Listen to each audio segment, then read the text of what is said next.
Bien, mis hermanos, les voy a pedir que abran sus Biblias, por favor, allá en la primera epístola de Juan. Primera epístola de Juan, en el capítulo 3, primera epístola de Juan, capítulo 3. Y sigan con su vista a partir del verso 11. Yo voy a hacer esa lectura en voz alta, usted sígala, por favor, con su vista. Y vamos a hablar hoy acerca de esta porción. Si ya lo tiene, yo lo leo, sígalo usted solamente. Dice la palabra de Dios: porque este es el mensaje que habéis oído desde el principio, que nos amemos unos a otros. No como Caín, que era del maligno y mató a su hermano. ¿Y por qué causa le mató? Porque sus obras eran malas y las de su hermano justas. Hermanos míos, no os extrañéis si el mundo os aborrece. Nosotros sabemos que hemos pasado de muerte a vida en que amamos a los hermanos. El que no ama a su hermano permanece en muerte. Todo aquel que aborrece a su hermano es homicida, y sabéis que ningún homicida tiene vida eterna permanente en él. En esto hemos conocido el amor, en que Él puso su vida por nosotros. También nosotros debemos poner nuestra vida por los hermanos. Pero el que tiene bienes de este mundo y ve a su hermano tener necesidad, y cierra contra él su corazón, ¿cómo mora el amor de Dios en él? Hijitos míos, no amemos de palabra ni de lengua, sino de hecho y en verdad. Mis hermanos, vamos a hablar hoy, como ya lo saben, acerca de la comunión. La comunión, mis hermanos, es un asunto vital para la Iglesia, como lo vamos a ver hoy. Vamos a explicar por qué es tan relevante este tema, y es una de las partes esenciales de la función de la Iglesia en este mundo. Pero déjeme comenzar con una historia. Se cuenta que un joven ministro llegó a una iglesia pequeña, pero con una larga trayectoria, con la esperanza de hacer que esta iglesia reviviera, porque él sabía que era una iglesia con problemas, y este hombre con esperanzas pensaba que podía lograr que la iglesia realmente resurgiera. ¿Cuáles problemas tenía esta iglesia? Bueno, era una iglesia que tenía una gran falta de amor entre sus miembros. Había pleitos, había chismes, había divisiones en esta pequeña iglesia que ya tenía muchos años de existir, pero seguía siendo pequeña. Este hombre, este joven pastor, hizo su mejor esfuerzo, y semana tras semana él exhortaba a esta congregación para que cambiaran, pero no tenía muchos resultados. Finalmente, dice esta historia, que se le ocurrió una última idea que a final de cuentas pareció servir.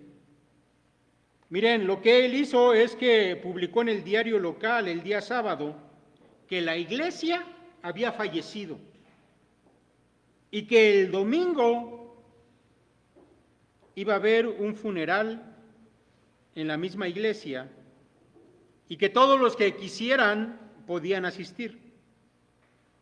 Bueno, pues resulta que por primera vez en los años que él llevaba allí, el salón estaba repleto. Es más, había incluso gente fuera mirando por las ventanas este insólito servicio fúnebre para una iglesia. La gente llegó 20 o 30 minutos antes de la hora anunciada, procurando conseguir un asiento.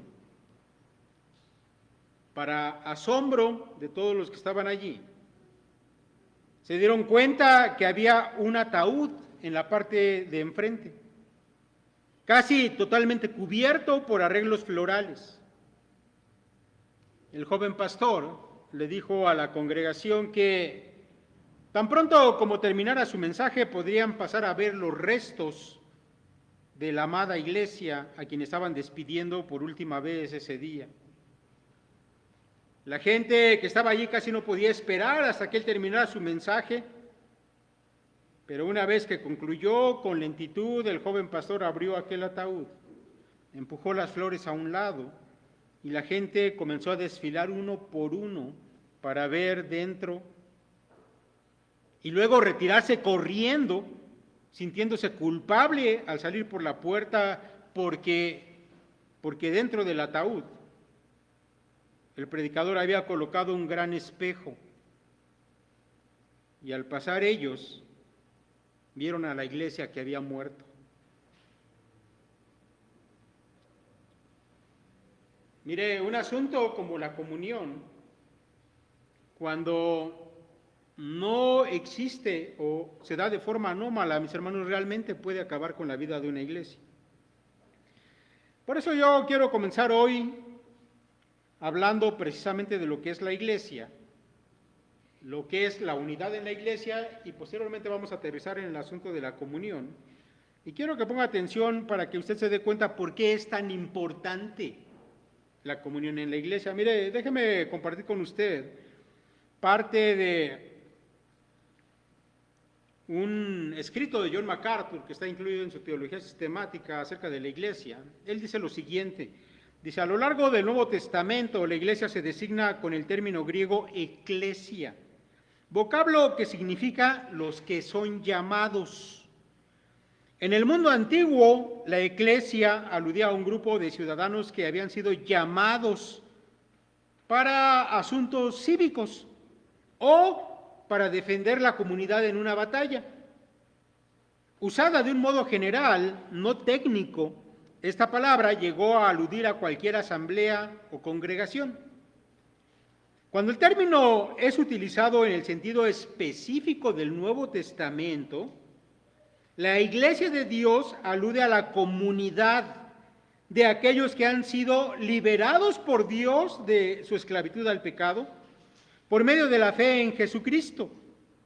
Por consiguiente, la iglesia no es el edificio físico donde se reúnen los cristianos, no es una institución religiosa, no es una congregación ética, ni una asociación sociopolítica. Más bien, es la asamblea de los redimidos, aquellos que han sido llamados por Dios Padre para salvación.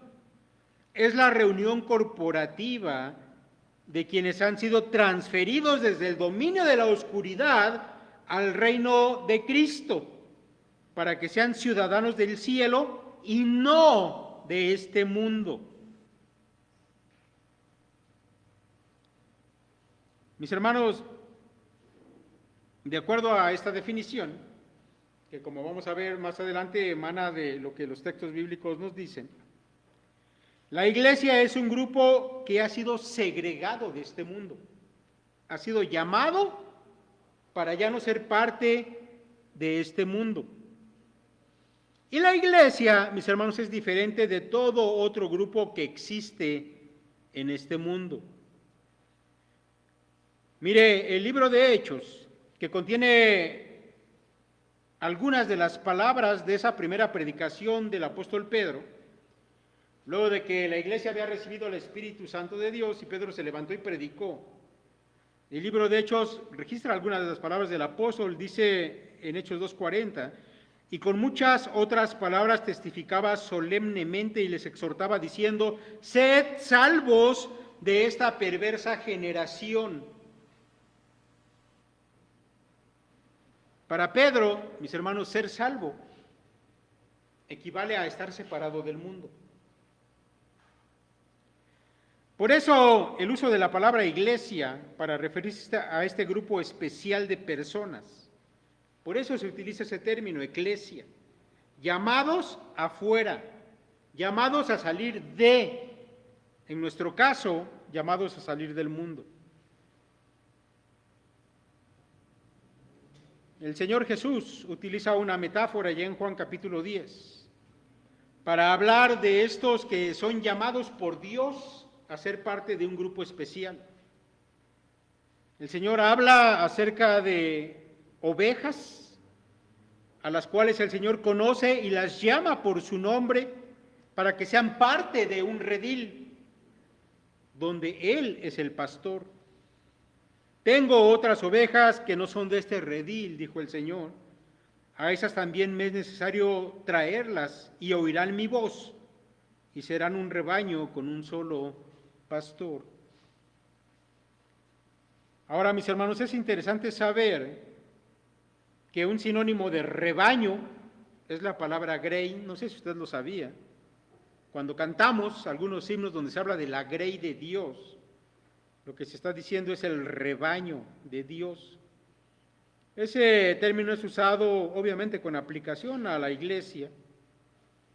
Sin embargo, a lo que yo quiero llamar su atención y que es importante realmente, es a dejar en claro que solamente se puede pertenecer a ese rebaño, a esa grey, a esa iglesia, por llamamiento de Dios y nunca por voluntad propia. Yo sé, mis hermanos, que hay gente que llega a acercarse a la iglesia en algún momento, algunos por curiosidad, algunos porque tienen otros intereses. Hace algunos años venía un joven con el que tuve varias charlas, era un universitario, y en algún momento él me dijo que estaba viniendo aquí porque tenía una propuesta. Quería ser parte de esta iglesia porque pensaba que podía dar clases aquí y que le pagáramos por dar clases. Bueno, realmente eso no fue así, le aclaré cuál era el significado de la congregación y por qué él no podía hacer eso. Mis hermanos, no cualquiera pertenece a este grupo especial, solamente los llamados por el Señor. Hechos 2:47, y se los leo de la Biblia de las Américas, porque este versículo en particular, si lo leemos de la Reina Valera, puede darnos por ahí algún problema en su traducción. Pero de la Biblia de las Américas dice, alabando a Dios y hallando favor con todo el pueblo, y el Señor añadía cada día al número de ellos los que iban siendo salvos. Y el Señor añadía cada día al número de ellos los que iban siendo salvos.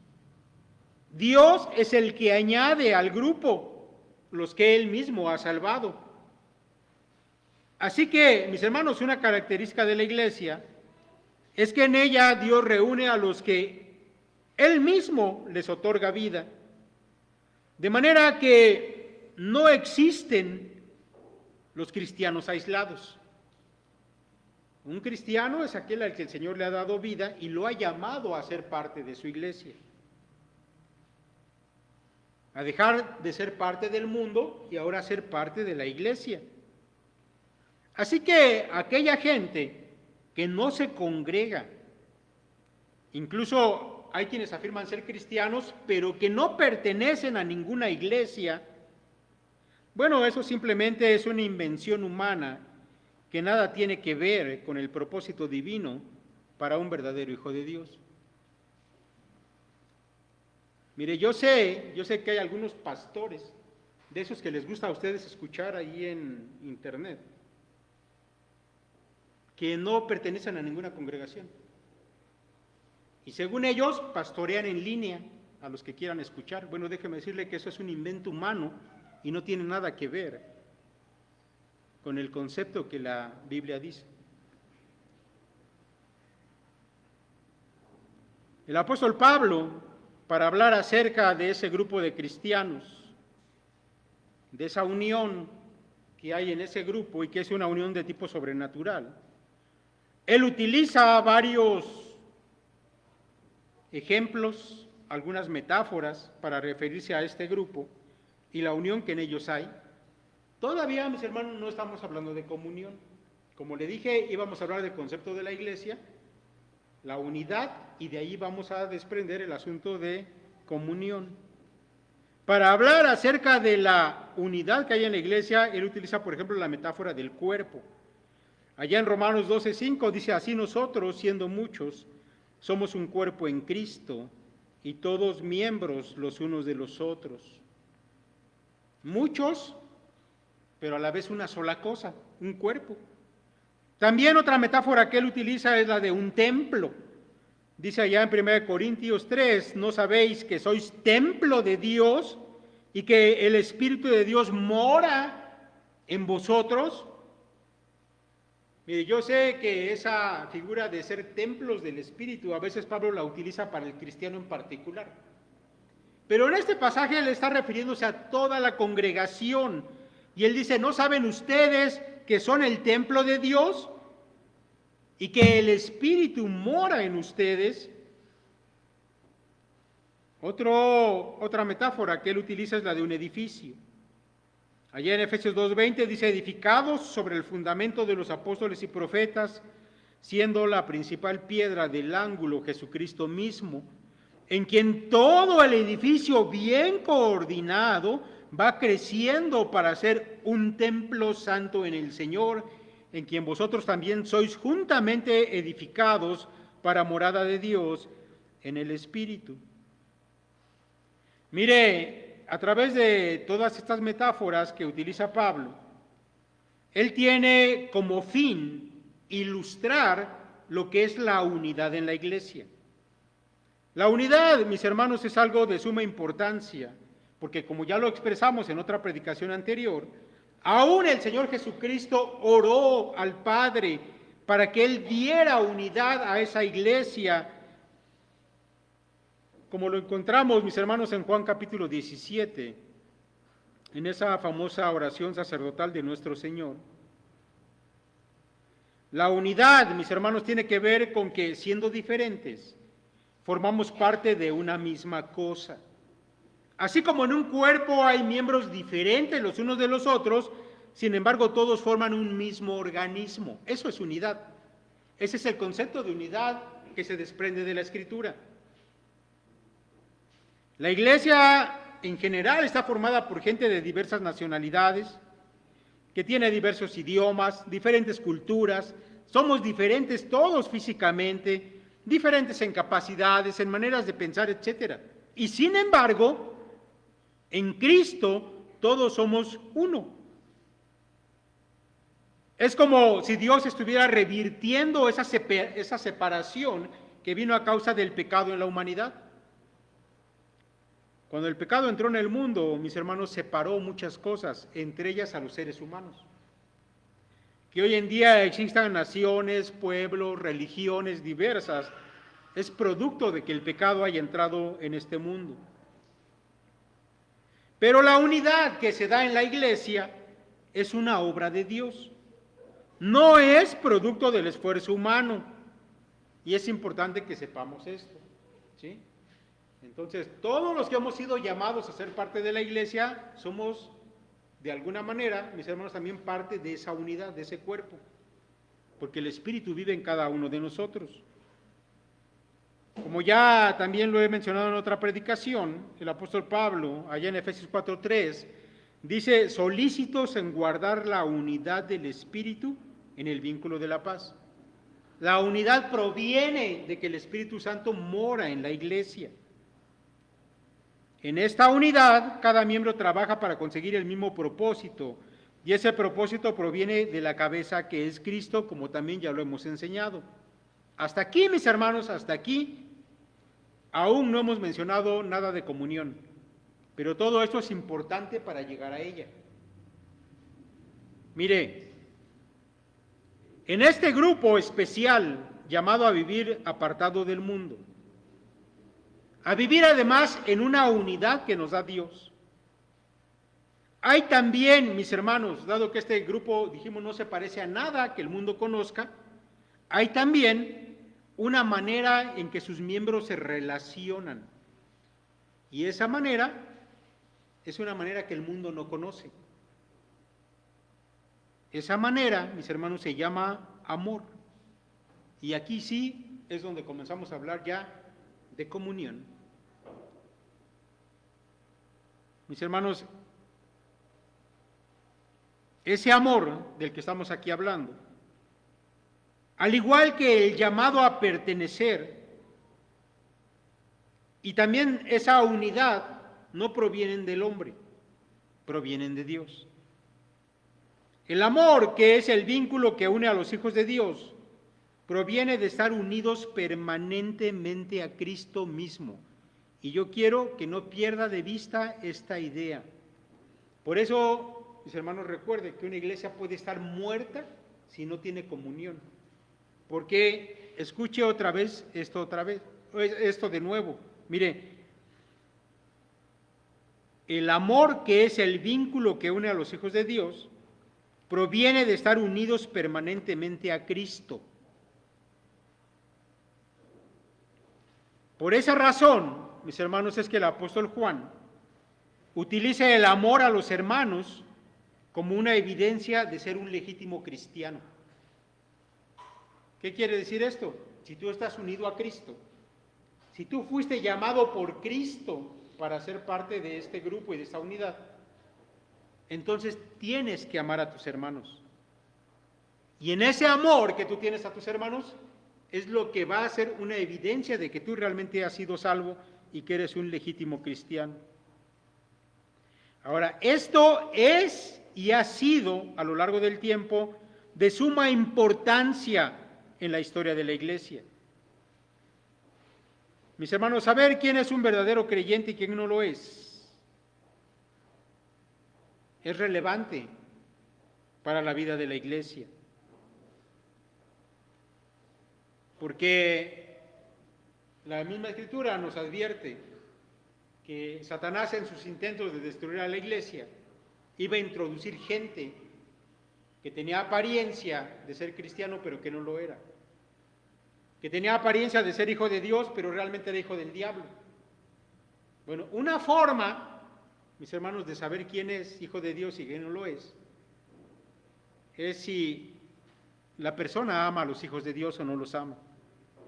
Si ama a la Iglesia o no la ama. Mire, déjeme darle un ejemplo, según la teología de la Iglesia Católica, porque aún la Iglesia Católica parece que tenía esa preocupación de diferenciar cuál es la iglesia verdadera, por supuesto dicen ellos que ellos son. Según la teología católica existen 4 notas por las que se puede distinguir a la verdadera iglesia de entre todas las demás comunidades que se llaman iglesias a sí mismas. Ahora, la palabra nota proviene del latín notus y significa conocido. Y en este contexto significa una señal visible que da evidencia de un hecho espiritual. Bueno, las 4 notas que la Iglesia Católica usa para identificar a la verdadera Iglesia son unidad, santidad, catolicidad y apostolicidad. Yo creo que se la sabe, ¿verdad? Ellos dicen que la Iglesia Católica es única, santa, católica y apostólica. Para ellos, la iglesia que reúne esas características es la verdadera iglesia. Por supuesto, ellos reclaman ese derecho. Obviamente, la manera en que la Iglesia Católica entiende estas cosas se desvía completamente del texto bíblico, pero no vamos a hablar de esto ahorita. A lo que yo quiero llamar su atención es a ese esfuerzo que aún los católicos tienen por tratar de identificarse como la verdadera iglesia de Cristo. Sin embargo, mis hermanos, lo que el Señor Jesús, el fundador de la iglesia, dijo, porque el Señor sí habló de quiénes eran sus hijos y cómo se podían reconocer, es diferente a lo que la Iglesia Católica enseña. El Señor Jesús dijo, allá en Juan 8:31, dijo entonces Jesús a los judíos que habían creído en Él, si vosotros permaneciereis en mi palabra, seréis mis discípulos. Esa es una verdadera nota, por llamarlo así, de quién es un verdadero cristiano. Aquellos que permanecen en su palabra, cosa que sabemos que la Iglesia Católica no hace, ¿verdad? Número 2, el Señor Jesús dijo, en esto conocerán todos que sois mis discípulos, si tuviereis amor los unos con los otros. 2 cosas que algún teólogo ha llamado por ahí las verdaderas notas de la Iglesia. Y mis hermanos, por supuesto que la Iglesia de Cristo tiene otras características, pero el Señor Jesucristo dijo que un verdadero creyente Y la verdadera iglesia debería tener estas dos cosas, de donde se va a desprender todo lo demás. Mire, cuando el apóstol Juan escribió su primera epístola, él estaba dedicado precisamente a desenmascarar a los falsos maestros que estaban comenzando a introducirse en la iglesia. Muchos de ellos se hacían pasar por creyentes. Y el apóstol Juan propone en su epístola 3 formas de reconocer a un falso maestro, o de reconocer más bien a un verdadero cristiano. Juan dice que la primera forma, la primera nota, la primera marca que identifica a un verdadero cristiano es la verdad teológica con relación al Evangelio y a la persona de Jesucristo. ¿Sí? Cualquiera que enseñe otro evangelio o que niegue a Cristo, el tal no es un creyente de verdad. Número 2, Juan dice que otra forma de identificar a un verdadero cristiano es la vida práctica respecto a los mandamientos de Dios. Bueno, puede ser que haya alguien que conozca el verdadero evangelio, que te lo diga de memoria, es más, que lo enseñe, pero eso no es todo. El otro asunto es que viva conforme a ese evangelio. El Señor dijo que por sus frutos los iban a conocer, a los falsos maestros. Y hay una tercera cosa que maneja Juan. Él habla acerca de la vida relacional en cuanto al amor. Juan, como lo acabamos de escuchar en la lectura que hicimos al comienzo, él dice que si tú no amas a tu hermano, no conoces a Dios. Esa es la otra forma de identificar a los verdaderos creyentes. Ahora, si usted se da cuenta, esto coincide perfectamente con lo que el Señor Jesucristo dijo. Mire, el apóstol Juan, de hecho, comienza esta primera epístola hablando de la comunión. Porque para él este asunto de la relación entre los creyentes, de aquellos que han sido llamados del mundo a ser parte de esta unidad, de este cuerpo, es tan importante que él comienza su epístola de esa manera. Pero yo quiero llamar su atención a que note usted cómo de la comunión con Cristo es que se deriva la comunión con todos los demás cristianos. Le voy a leer este párrafo con el que comienza Juan, su primera epístola, que por cierto es un pasaje que a mí me gusta mucho, pero yo quiero que usted note eso. Si tú tienes una relación con Cristo, vas a tener una correcta relación con tus hermanos. Por eso es que la Escritura le da tanta importancia al amor entre los creyentes. Mire, dice Juan así: lo que era desde el principio, lo que hemos oído, lo que hemos visto con nuestros ojos, lo que hemos contemplado y palparon nuestras manos tocante al verbo de vida, porque la vida fue manifestada y la hemos visto y testificamos y os anunciamos la vida eterna, la cual estaba con el Padre y se nos manifestó. Lo que hemos visto y oído, esto os anunciamos para que también vosotros tengáis comunión con nosotros, y nuestra comunión verdaderamente es con el Padre y con su Hijo Jesucristo. Estas cosas os escribimos para que vuestro gozo sea cumplido. Miren, en otras palabras, Juan está diciendo: yo conocí a Jesucristo, yo lo vi con mis ojos y mis manos lo palparon. ¿Se acuerda que Juan se recostaba en el pecho del Señor Jesús? Juan dice: yo lo vi, yo lo palpé, yo tuve una comunión directa con Cristo. Y ahora yo les comparto esto para que ustedes también tengan una comunión con Él. Y tengan una comunión con nosotros, los demás creyentes. Esto es así. Ahora déjeme decirle que la palabra comunión, que aparece ahí en el verso 13 del capítulo 1 de Juan, de primera de Juan, es la palabra conocida, yo creo por muchos, la palabra griega koinonia. Esta palabra, mis hermanos, según el prestigioso léxico griego de Thayer, es definida así: koinonia es compañerismo, asociación, comunidad, comunión, participación conjunta, comunicación, la porción que se tiene en algo, una participación, intimidad. Ahora, yo quiero que no pierda de vista eso, porque si tú tienes comunión con Cristo, que significa todo eso, debes tener también todo eso con los hijos de Dios. En el Nuevo Testamento, la palabra koinonía y su raíz koinos se utilizan para hablar tanto del compañerismo como de las cosas en común que tienen los cristianos. Mis hermanos, nosotros somos parte de varias cosas que tenemos todos en común. Por ejemplo, la Escritura habla que tenemos una fe en común. Compartimos la misma fe.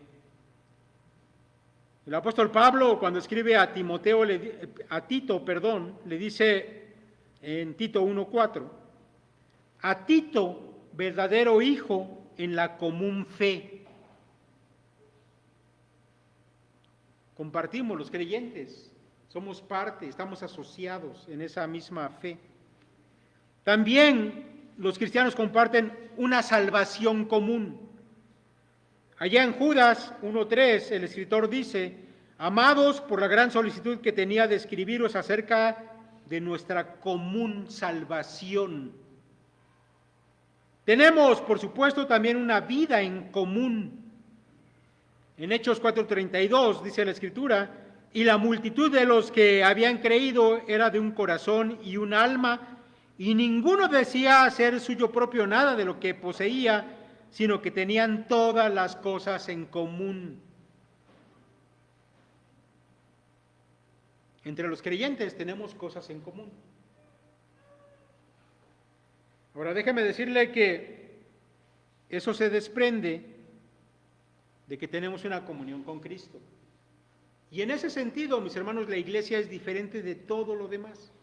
Incluso, y ahorita le voy a comentar algo, incluso la iglesia es diferente y más privilegiada que el mismo pueblo judío.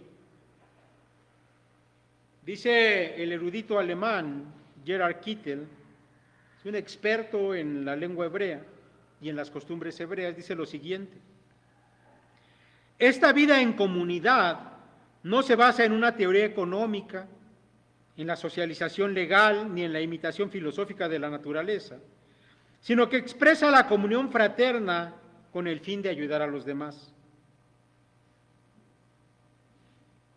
Ahora, si usted se detiene a pensar un instante, todas estas cosas en común, la fe, la salvación, la vida cotidiana que compartían los primeros cristianos, todo eso es parte o emana de un mismo tronco, de nuestra relación con Cristo.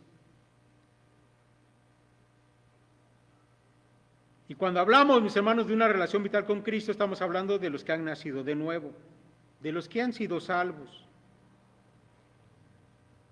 Ahora, esta palabra comunión, en el Antiguo Testamento, como le he dicho anteriormente, esta palabra comunión jamás es usada para hablar de que el pueblo judío tenía una comunión con Dios de la misma manera como lo tiene la iglesia.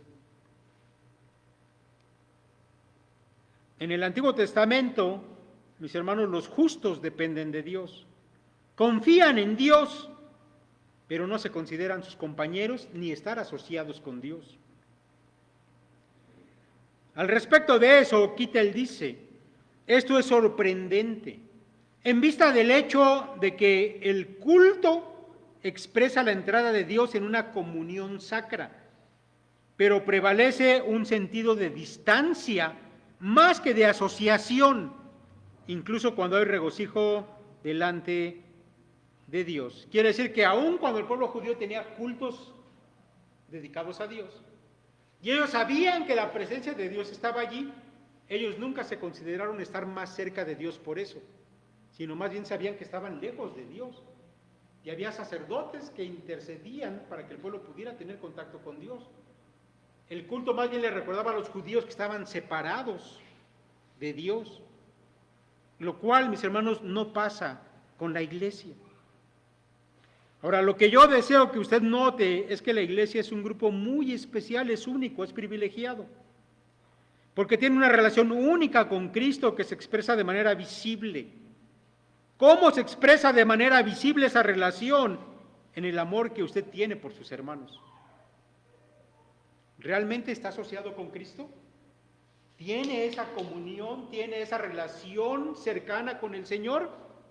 Tiene que amar a sus hermanos.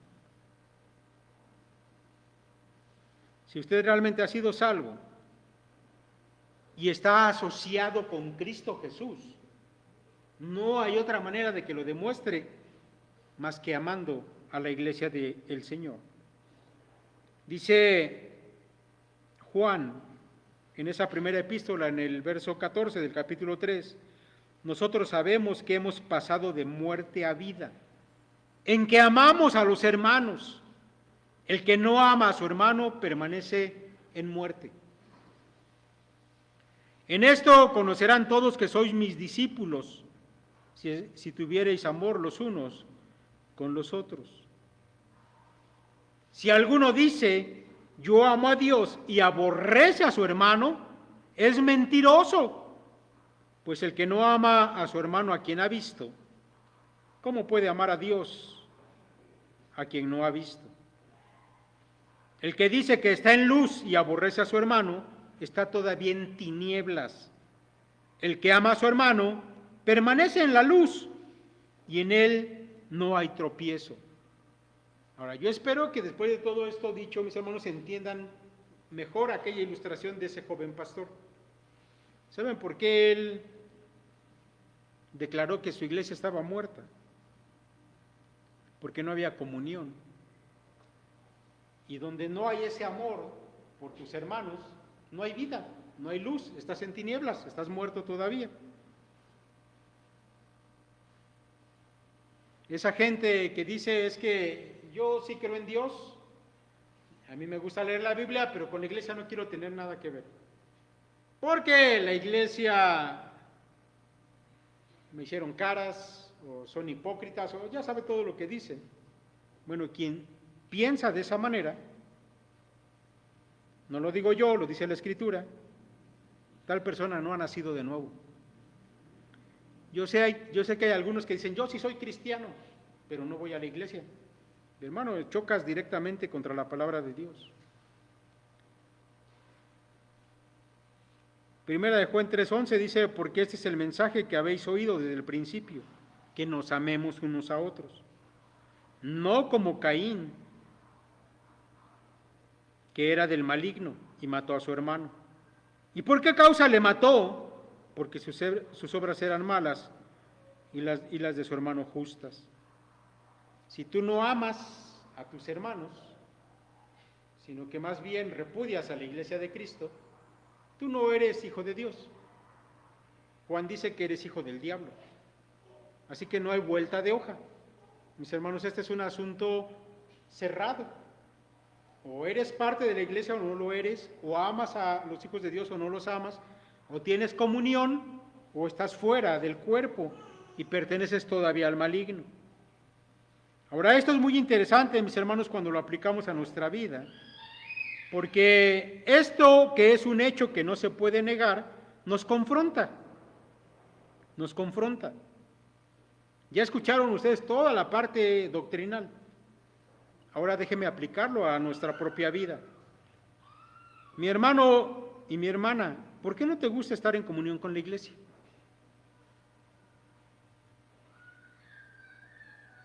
Tú sabes que tenemos en esta iglesia espacios preparados expresamente para esa comunión. Ya se ha hablado en algún momento de las células, ¿verdad? Son grupos cuyo propósito es que tengas comunión con tus hermanos. Tenemos un grupo de varones y tenemos un grupo de mujeres. ¿Ya se fijó en la estadística? ¿Cuántas mujeres son y cuántas vienen? 80 y vienen 30. ¿Por qué no te gusta estar en comunión con la iglesia? ¿Tienes cosas más importantes que hacer? Mis hermanos varones, ¿por qué no les gusta estar en comunión con sus hermanos. ¿Sabe cuál es la importancia que le da Cristo a esto, verdad? Tiene que ver directamente con si tú has sido salvo o no lo has sido. Ahora yo sé, y por eso voy a intentar adivinar,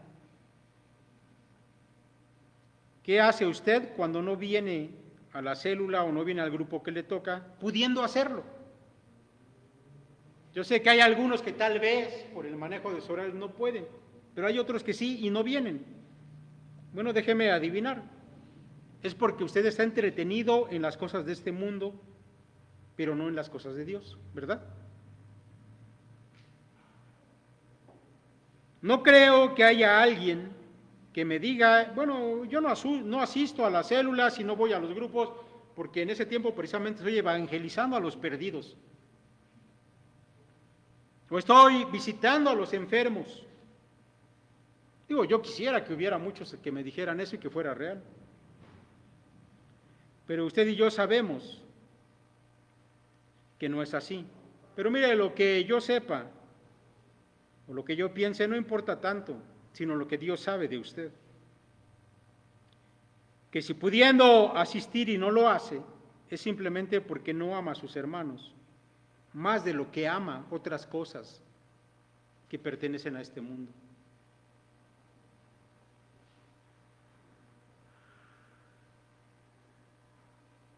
Mis hermanos, la comunión es importante porque define si una iglesia tiene vida o no la tiene. Si no hay comunión, no hay vida.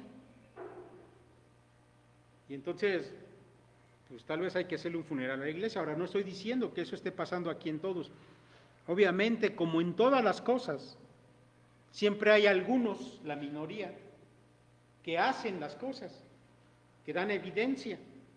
Pero está la otra parte, a la que nosotros le llamamos la multitud, porque el Señor le llamaba así, que les gusta ver, les gusta escuchar, pero nunca hacen lo que ustedes saben que Dios espera. La pregunta es, ¿usted es de la multitud o usted es de los discípulos del Señor? Para aquellos que han nacido de nuevo, que están en la unidad de la iglesia y participan de la comunión de la iglesia, Juan continúa diciendo, nosotros sabemos que hemos pasado de muerte a vida en que amamos a los hermanos. El que no ama a su hermano permanece en muerte. Cuando nacemos de nuevo, mis hermanos, nuestros afectos cambian. Y eso es algo notorio, que aún la gente no creyente lo nota.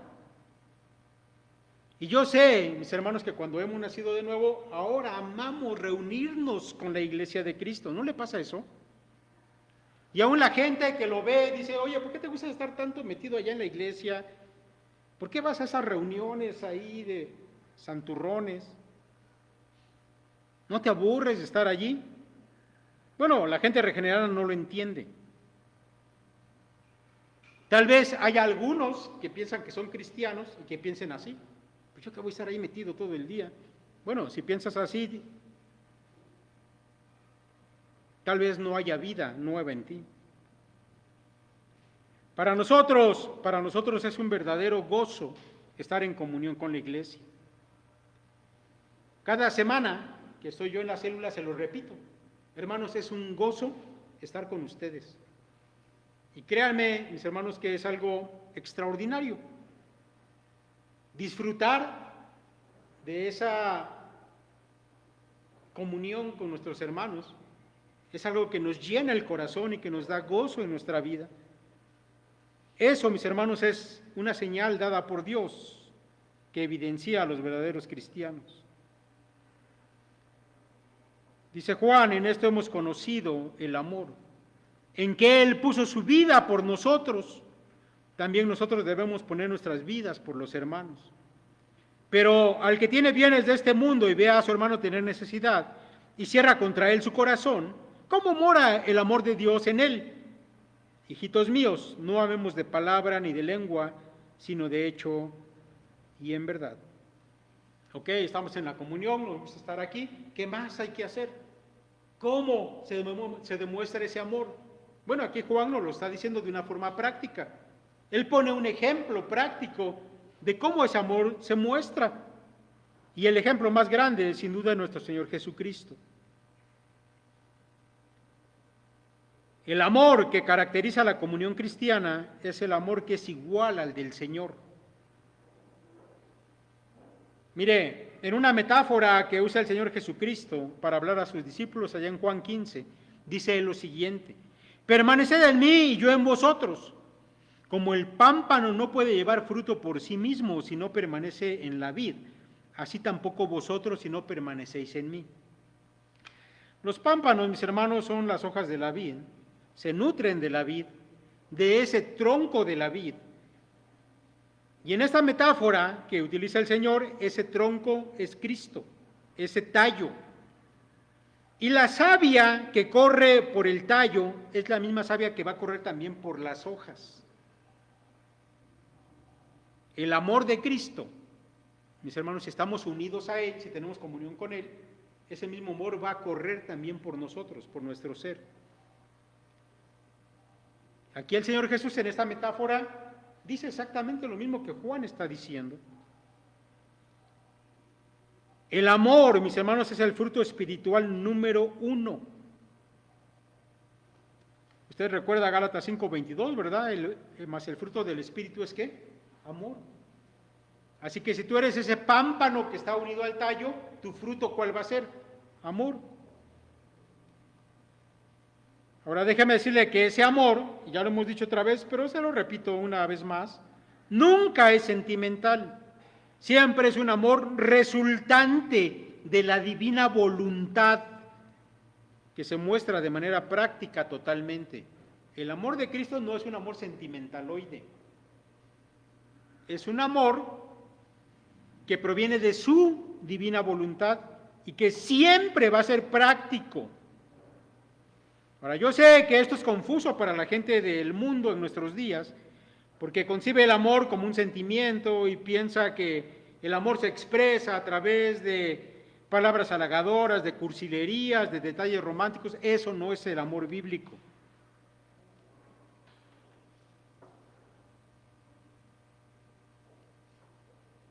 Juan dice, hablando como ejemplo nuestro Señor, poniendo de ejemplo a nuestro Señor, en esto hemos conocido el amor, en que Él puso su vida por nosotros.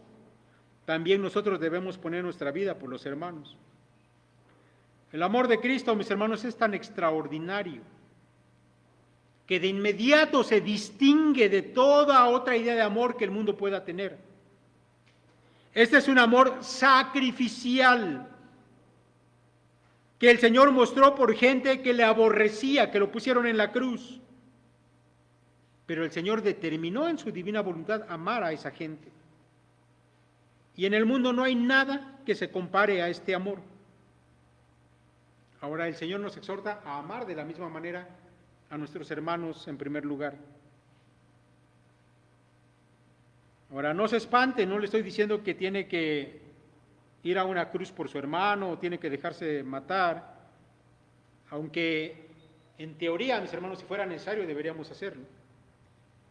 Pero lo más probable es que no tengas tú que sacrificar tu vida por alguien más. Pero sí debemos, mis hermanos, tener una disposición a amar como Cristo nos amó, porque tenemos ese amor. El apóstol Pablo dice, y la esperanza no avergüenza, porque el amor de Dios ha sido derramado en nuestros corazones por el Espíritu Santo que nos fue dado. Y este texto del apóstol Pablo en Romanos 5 es un texto muy grande, muy poderoso, porque este texto dice que tú puedes amar como Cristo ama, porque ese amor ya fue derramado en tu corazón.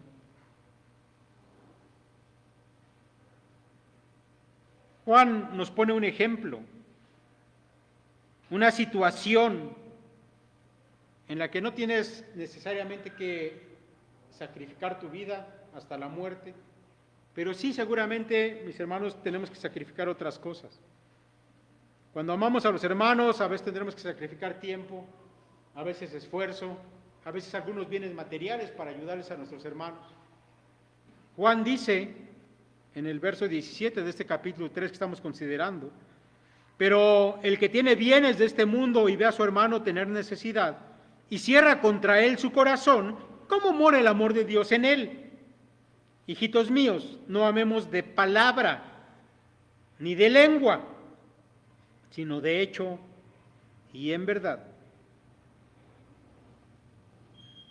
Mis hermanos, yo sé que la gente del mundo, los que no son cristianos, ocasionalmente hacen algunas donaciones, se las dan de filántropos, pero nosotros sabemos que muchos de ellos lo hacen simplemente para tranquilizar un poco su conciencia de tantas cosas malas que hacen. Dicen, bueno, pues vamos a dar algo ahí para la gente pobre. Hay otros que lo hacen simplemente con la motivación de hacerse publicidad a sí mismos, porque sí dan una partecita de su riqueza, pero lo publican en todos los diarios, para que la gente los enaltezca. Pero mis hermanos, nosotros damos, porque Cristo nos amó, y con ese amor que Él nos amó, nosotros amamos a nuestros hermanos también. El que tiene bienes de este mundo y ve a su hermano tener necesidad, y cierra contra él su corazón, ¿cómo mora el amor de Dios en él? La palabra que aquí se traduce por corazón realmente quiere decir entrañas, intestinos, y esta palabra se utilizaba para hablar de esa compasión que se siente aquí en el estómago, cuando tú ves a uno de tus hermanos que tiene alguna necesidad. Si tú ves que tu hermano está pasando por un mal momento, por un asunto de necesidad, y a ti no te conmueve, bueno, no tienes el amor de Cristo en ti. Mis hermanos, esa compasión motivada por el amor de Dios que mora en nosotros, no se queda en palabras, siempre está dispuesta a dar de lo suyo por el bien de los demás. Mis hermanos, hemos dicho en predicaciones anteriores que este primer paso de ser y hacer discípulos es predicar el Evangelio. Pero luego, ¿qué tenemos que hacer con aquellos que han creído? El Señor los añade a la iglesia. Y entonces nosotros les tenemos que amar de esta manera. Mire, yo sé que hay algunos que han llegado aquí a la iglesia y la iglesia les ha cobijado y les ha ayudado en su necesidad y ellos están firmemente arraigados con la iglesia, porque a través de ella Dios les ha mostrado también su amor. Y ellos a su vez lo harán con las siguientes generaciones.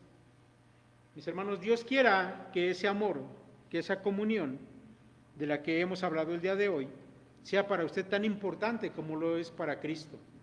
Que no seamos, mis hermanos, como el ejemplo de esa pequeña iglesia muerta, sino que en nosotros realmente fluya esa savia, ese amor de Cristo que nos une con Él primero, pero que nos une con la iglesia del Señor a la cual amamos y a la cual estamos dispuestas a dar de manera sacrificial. Que el Señor los bendiga, mis hermanos.